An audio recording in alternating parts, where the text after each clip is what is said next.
आपके साले साहब शकुनी ने फोड़ दिया है। हे महाराज,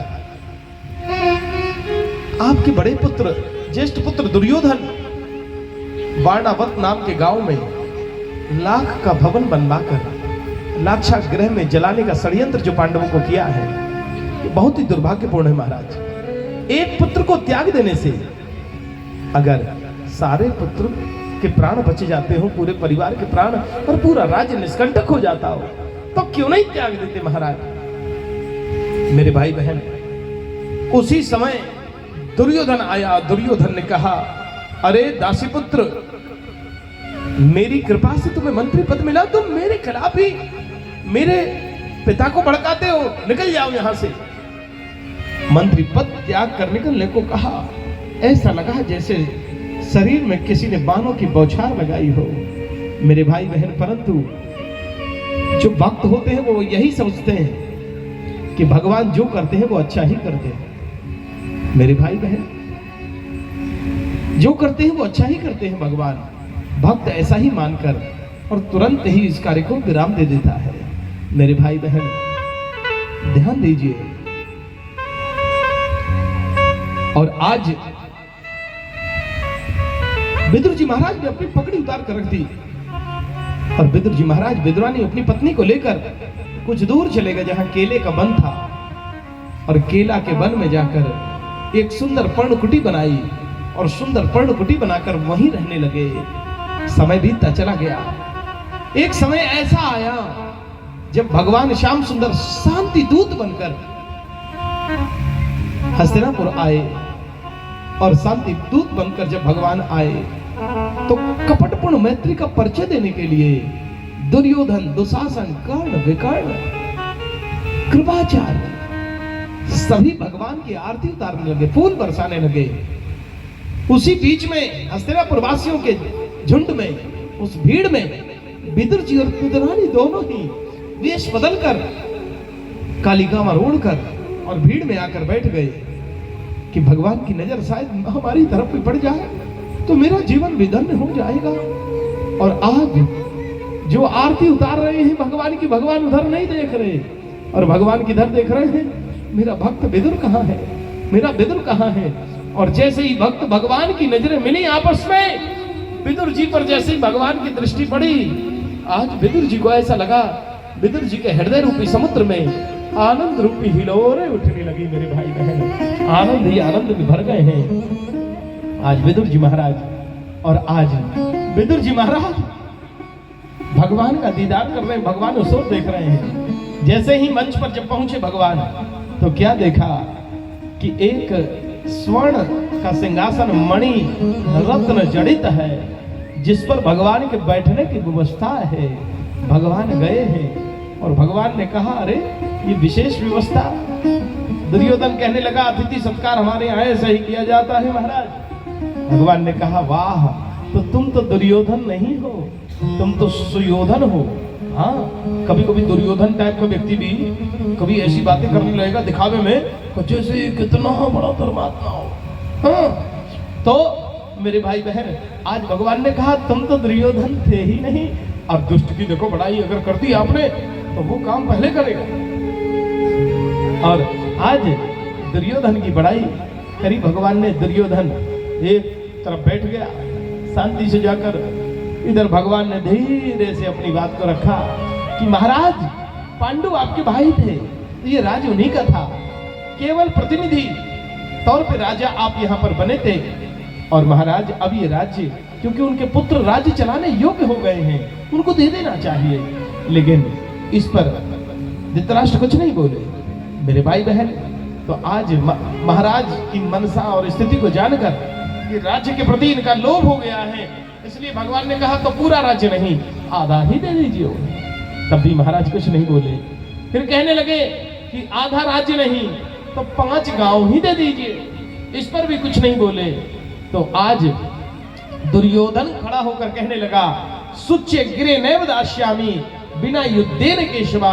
सुई का अग्रभाग जितनी भूमि में छिद्र करता है, उतनी भूमि बिना युद्ध के मैं दे नहीं सकता महाराज। तो आज भगवान कहने लगे, ये आंखें लाल पीली किसको दिखाते हैं? तुम्हें जरा भी सहूर नहीं है? शांति दूत के साथ कैसा व्यवहार करते हैं दुर्योधन? युद्ध हुआ तो तुम्हारे पास इतनी भूमि नहीं बचेगी जितनी भूमि में सुई का अग्रभाग छिद्र करता है। आज मेरे भाई बहन, आज भगवान क्रोधित होकर वहां से जाने लगे तो आज कपटपूर्ण मैत्री का परिचय देने के लिए दुर्योधन कहने लगा, कन्हैया मेरा तो बचपन से ही बहुत क्रोधी स्वभाव रहा है, आप तो जानते हैं, लेकिन आपको अभी जाना नहीं है। क्यों? क्योंकि आपको पता है मेरी माता गांधारी देख तो नहीं सकती, लेकिन मेरी माता गांधारी ने आपके लिए 56 प्रकार के भोग बनाए हैं। और ऐसे भोग बनाए हैं कैसे? बोले आपने खाना तो दूर की बात देखा भी नहीं होगा। भगवान कहने लगे तो ठीक है दुर्योधन, देखना भी क्यों है, दो ही परिस्थिति में भोजन किया जाता है, या तो मेरे पेट में भूख हो या तुम्हारे मन में श्रद्धा हो, और नहीं तो भोजन किस बात का।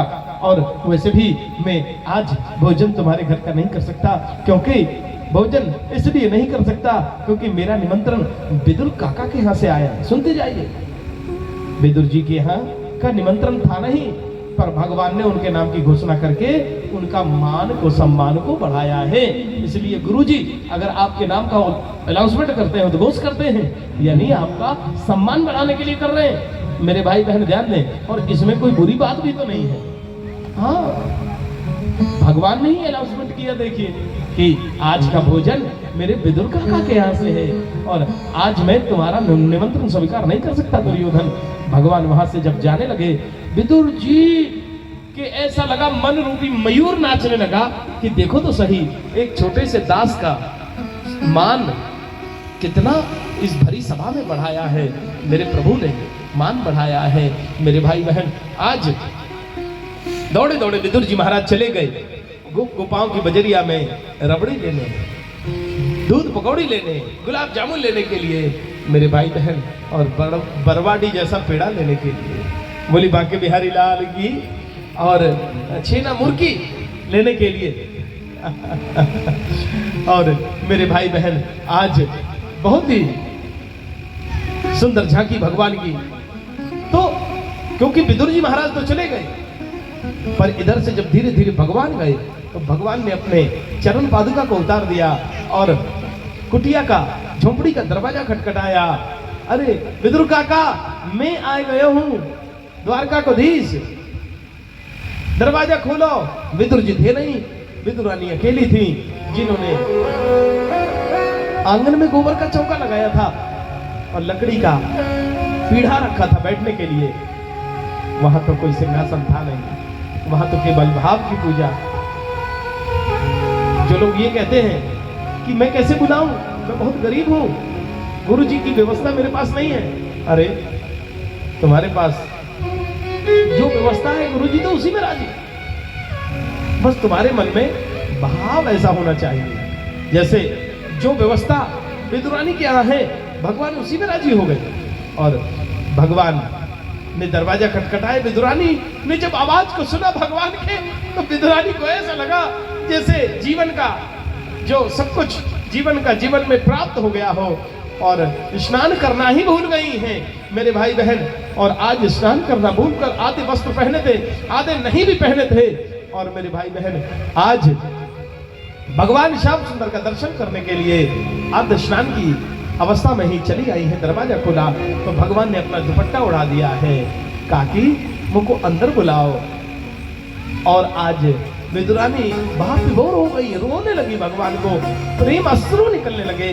भगवान को देखकर भूल ही गई कि इनको घर में भी बुलाना है, ऐसा भूल गई। और आज भगवान श्याम सुंदर, भगवान मुरली मनोहर को घर आंगन में बुलाया, आंगन में बुलाकर और आज लकड़ी का पीढ़ा दिया है बैठने के लिए, और भगवान उस पर बैठने लगे। तो विदुरानी कहने लगी, नहीं नहीं केशव, ये स्थान ठीक नहीं, आप उठाकर दूसरी जगह, आप यहाँ बैठिए। नहीं नहीं केशव, ये भी स्थान ठीक नहीं है, आप यहाँ बैठिए। नहीं नहीं, ये भी स्थान ठीक नहीं, आप यहाँ बैठिए।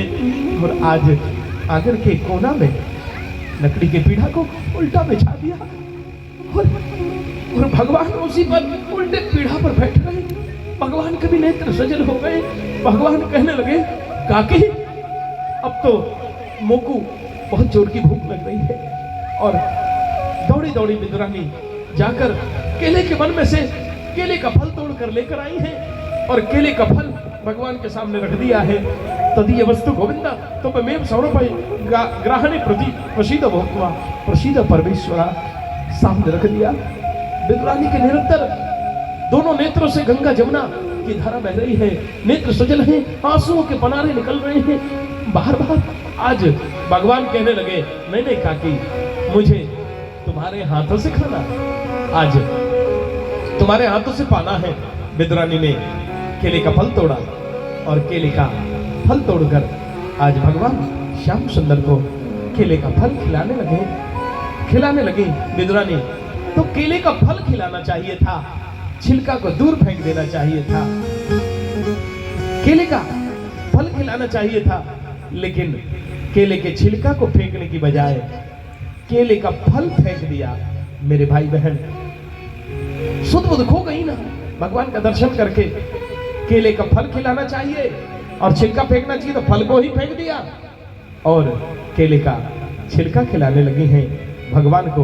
भगवान भी केले का छिलका प्रेम से पा रहे हैं और कह रहे, आहा मुझको बहुत मीठो लग रहा है, या में बड़ो स्वाद आ रहा है काकी, मुझको या छिलकान में, केला के छिलकान में मुझको बड़ो स्वाद आ रहा है।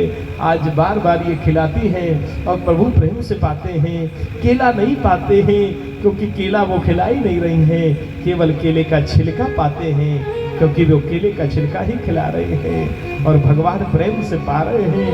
आज हरि आए हैं विदुर घर पावना, आज हरि आए हैं विदुर नहीं करती विदुरानी, आवत देखे सारंग पानी, विदुर नहीं करती विदुरानी, आवत देखे सारंग पानी, भूली अंगना समावे चिंता, भूली अंगना समावे चिंता, भोजन क्या जिमावना,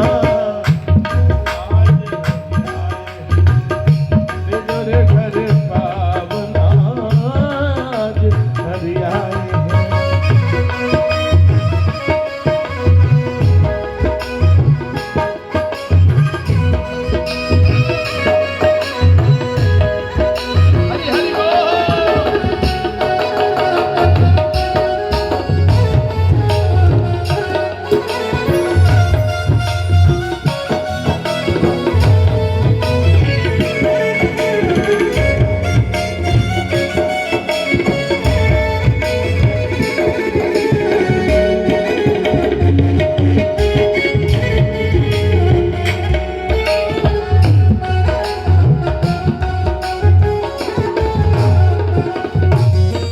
केला बड़े प्रेम सोलाई, केला बड़े प्रेम सोलाई, गिरी गिरी सब देख गिराई, गिरी गिरी सब देख गिराई, छिलका देख मोहन मुख माही, छिलका देख मोहन मुख माही, लागे परम सुहावना, आज हरि आए हैं विदुर घर पावना, आज हरि आए हैं। और इतने में विदुर जी का आना हुआ और विदुर जी अपने गोद में माखन मिश्री रबड़ी छेना मुर्गी और पेड़ा लिए भगवान पहुंचे।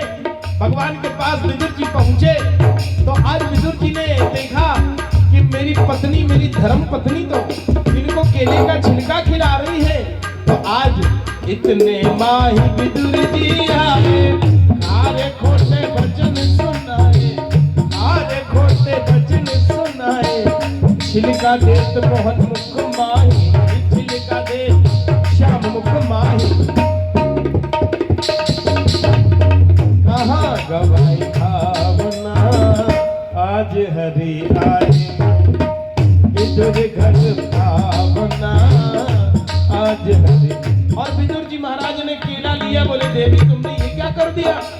पहली बार तो भगवान श्याम सुंदर हमारे घर पे आए और पहली बार में तुमने इनको केले का छिलका खिला दिया। तो विदुर जी महाराज ने केला बगल में दबाया और केला लिए,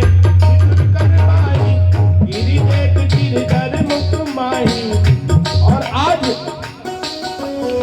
गिरी देख गिरधर मुख माही, और केले का फल खिलाने लगे विदुर जी महाराज कि मेरी पत्नी से बहुत गलती हो गई है कन्हैया, हे केशव, बहुत त्रुटि हो गई, बहुत गलती हो गई। आप ऐसा करें, आप केले का फल आप भोग लगाइए। और केले का फल भोग लगाने लगे हैं। केला लिए विदुर कर माही, गिरी देत गिरधर मुख माही। कहो कृष्ण जी सुनो विदुर जी, कहो कृष्ण जी सुनो विदुर जी, वो स्वाद नहीं था अपना, आज हरि आए हैं विदुर घर पावना, आज हरि आए हैं।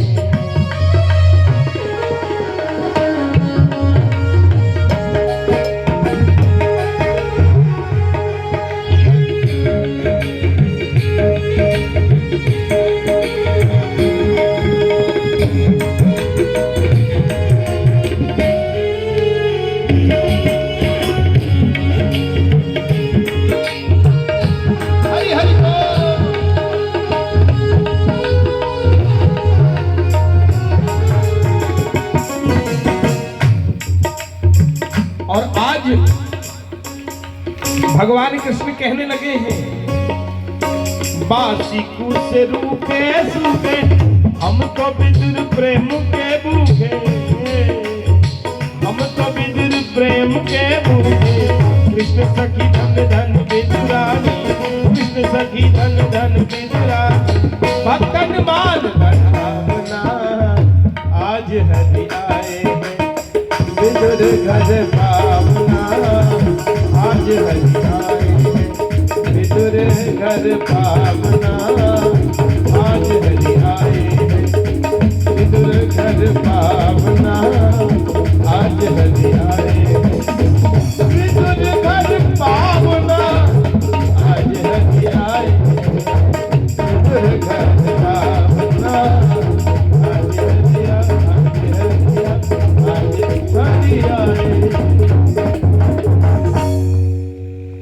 आज विदुर जी महाराज हाथ जोड़ के खड़े हो गए। गोपाला तेरी पूजा, नंदलाला तेरी पूजा, ये भजन भक्त को रोज गाना चाहिए एक बार हाथ जोड़ के, हे प्रभु कोई